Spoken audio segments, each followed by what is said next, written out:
Welcome back. We are in day 2 of Grief Week, and with our friend Sandra Maddox, who has been educating people around the world about grief. And that's part of something we're going to talk about called post-traumatic growth, because obviously what happened was seriously traumatic. And you used it, are using it for good. But I promised you guys a story. I was in our Northern California clinic giving a lecture. And after I was done, this woman by the name of Chris came up to me and she just started crying. And that happens way too often to me, where people come up and they just start crying. And, I've been doing this long enough. I just stand there until they stop. And then she told me this story. She said 2 years before, her 12-year-old daughter died of bone cancer. Her 12-year-old daughter, Sammy, died of bone cancer. And part of her was glad she died because Sammy had been in so much pain. Bone cancer is just one of the worst cancers for pain. And she said, and then I went to bed and drank alcohol way too much and ate bad food. And on her 5'2" frame, ballooned to over 200 pounds. And on the 2-year anniversary of Sammy's death, she decided to kill herself, despite having 3 other children and a husband. And she said, then I saw you on public television, my program, Change Your Brain, Change Your Body. And I decided I would get your book. And if it was a bad book, I would kill myself tomorrow. And I'm standing there going, oh my goodness. Because I write in my chair.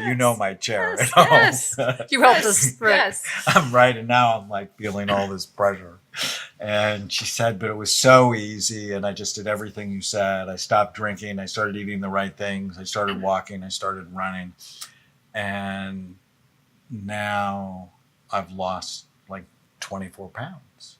And I know Sammy would not have wanted me to engage in the behaviors that actually made everything worse. But what I liked was that she said within 8 days, she began to feel better. So that's important. Yeah.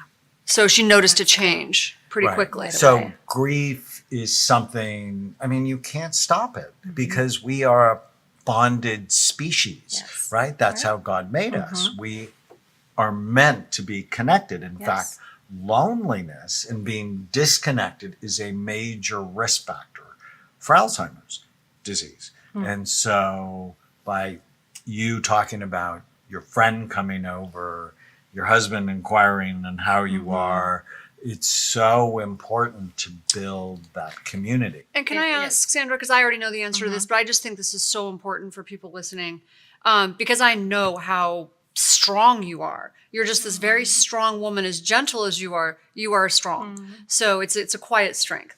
But you did something that, in my mind, because we talk about pain to purpose, which I have done in a very different way. But what you did is just amazing. So tell us a little bit about the ministry you started in the books and how that has helped you. And then you can talk about post-traumatic growth, because this is what she did. You grew through this process. So I had, again, it's always so important to have those friends who come and just sit and not really push you or do anything.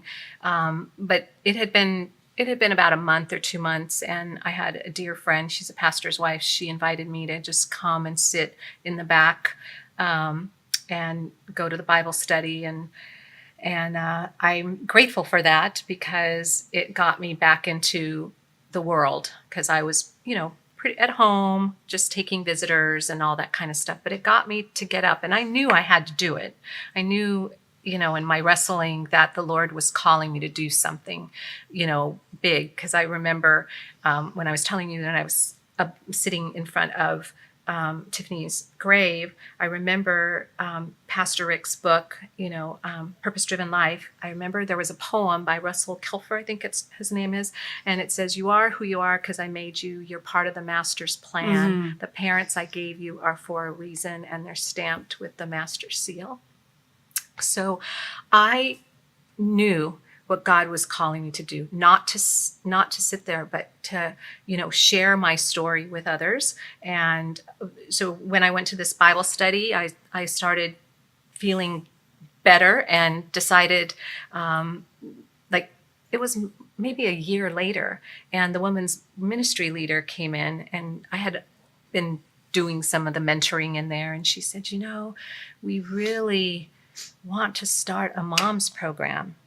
And at first I thought, are you crazy? Like, you want me to start a mom's program with girls that are my daughter's age, Right. 25, having babies, and that's not something I'll ever do? I'll never be a grandma. So for myself, it was a loss of a lot of different things. I'll never see my daughter get married. I'll never be a grandma. And so, but then it was like, I said, okay, well, I'll just pray about it. But I knew it was from the Lord. I knew, because he takes you, something that's really hard, and transformed that grief for me. I knew it was from him. I knew he wanted me to walk in that. And now I've been leading a mom's ministry for 14 years. It's going to be on 15 years. And You have a lot of moms there. I have a lot of moms. I've spoken there. for you. Yes, you have. There's a lot of You have. moms. I have about, the class runs from anywhere 168 moms to like 197 or 200, almost 200. So you went from one child to 200. Yes. Yeah. Multiple. That's what everybody says, like thousands of them all the time, I love that. And then I started speaking in moms conferences. So I do that with a gal. Then I speak many times a year in big arenas in Dallas and other places, and have been to Korea. And I even got to go speak at a purpose-driven conference in my first Africa trip. Oh, and I went wow. to Malawi, and they asked me to speak on grief. And I went, what am I going to teach these people who grieve everything all the time? But I spoke to a bunch of pastors who cried and said, we are alone in our grief. We are isolated. The mom stays isolated. Everybody stays isolated there. And they were crying, knowing that there's a better way, that they could have community, and trying to break that cycle. So And important. It was shocking to me. They told me that when someone like loses a child, or just grieving in general, that they leave those people to mourn by Oh my God. themselves. One of my favorite sayings is pain shared is pain divided. There's nowhere in school. So even though grief is universal, there's nowhere in school where people teach you how to do this. And how to help others. So Right. it's so easy to go to food, or so easy to go to drugs or alcohol. Or psychiatric medication. And I'm actually really good with psychiatric medication, but it's never like the first thing I think about. And what you did is you went to this thing called post-traumatic growth, because obviously it was terribly traumatic. About 10% of people who go through a trauma develop PTSD, develop a psychiatric disorder related to it. About 80% of people don't, which is interesting. So we always think, oh, well, you went through this traumatic event, therefore you're going to suffer. Not for everybody. But there's about 10% of people, and you fit in this, that go to post-traumatic growth. And I create a little mnemonic to help me remember the components of it, SPARK.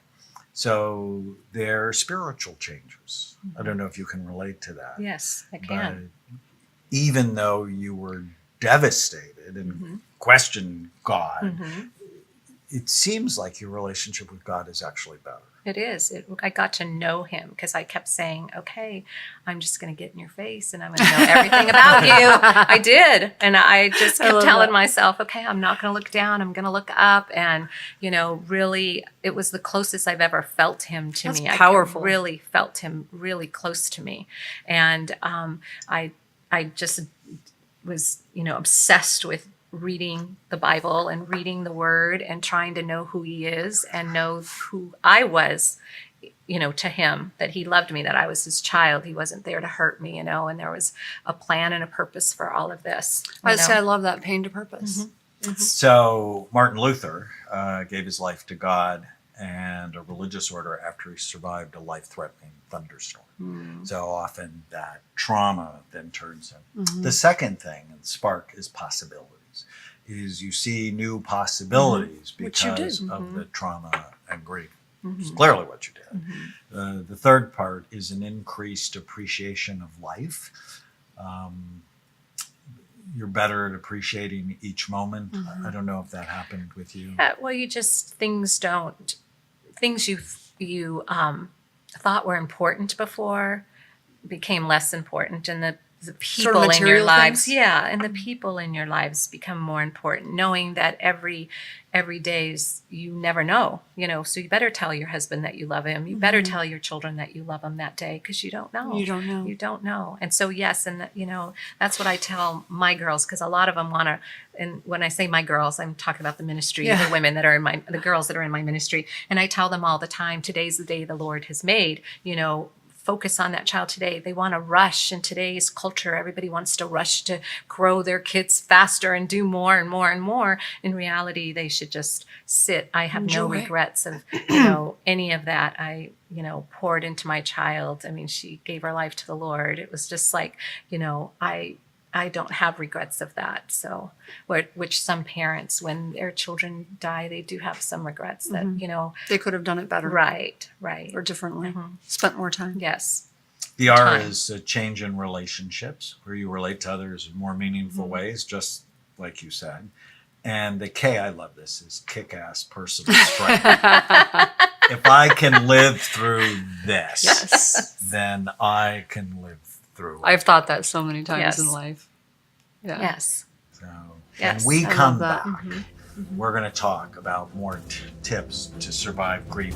In fact, we're talk about things to not say to people when they are struggling with grief, and some of the things you might want to say. If you're enjoying the Brain Warriors Way podcast, please don't forget to subscribe so you'll always know when there's a new episode. And while you're at it, feel free to give us a review or 5-star rating, as that helps others find the podcast. If you're interested in coming to Amen Clinics, use the code PODCAST10 to get a 10% discount on a full evaluation at amenclinics.com. For more information, give us a call at 855-978-1363.